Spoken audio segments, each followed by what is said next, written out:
you set goals without working on your subconscious mind, by the signs of achievement, you will not be able to achieve those goals. And that is because the subconscious mind is 98% of our mind. The conscious mind is just about 12%. So you see people say, oh, I won't smoke again. They make New Year resolution.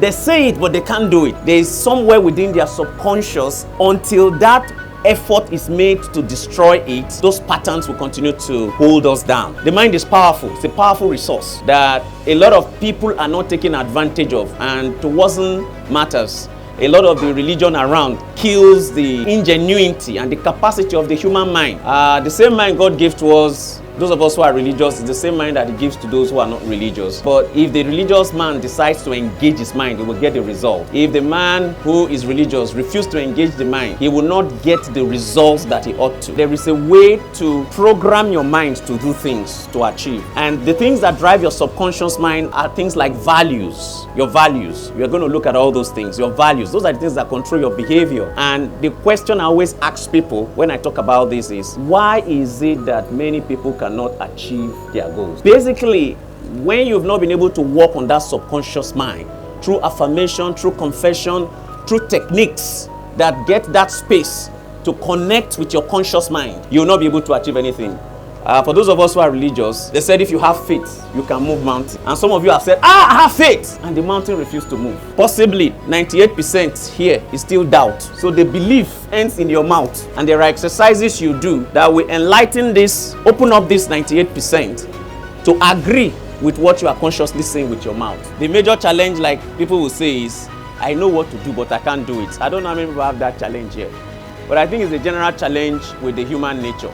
Knowing what to do, but you just can't get yourself to do it. And that is because the subconscious mind, it has not received enough energy and power to get your body to move. Actually, the most thing that stops people from achieving their goals is their habits.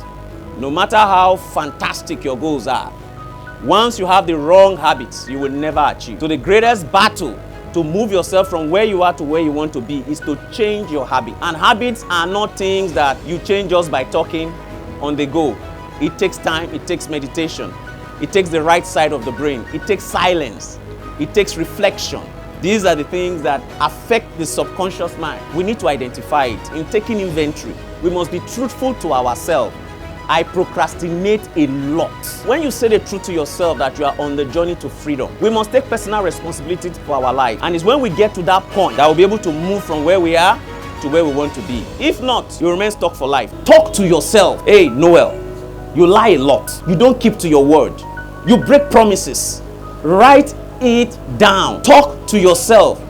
The best person to advise you is you. The prodigal son, when he left home, nobody could stop him with all the love the father had for him. But when he came down to the lowest ebb, the word of God said he came to his senses and he advised himself. He said, even the slaves, the way to think is to question. Question your belief. Question yourself. Question yourself what you've been doing. Don't accept everything you are doing to be right. That's taking responsibility. Then the next question you want to ask yourself is, do you believe you can change? The next thing is, can I stop this habit on my own? This limiting thing, is this something I can handle on my own? Many of them are not things you can handle on your own. And that's where mentoring, coaching comes in. Peer influence have a very strong capacity to influence our subconscious mind. I tell people, I say, join communities. There are people that can't do exercise on their own, but when they join an exercising community, my wife is dieting, they are in a WhatsApp group. Those things are the things that empower the subconscious mind. When you are setting goals and your goal is on your own, there are many goals you can't do on your own. You need to identify those people, that community, that thing that can take you there. So goal is not in isolation. That's why even though we are talking of finances, we know that it all starts from setting the goals. You want to ask yourself and imagine, what could happen if I stop this habit? Imagine the possibilities if I stop lying. Imagine the possibilities if I could relate better with people. Look at all the possibilities if only you can get this thing right. We need to do all this before we start setting the goals. If not, you will be setting the goals in isolation. We need to talk to our subconscious mind as we set this goal.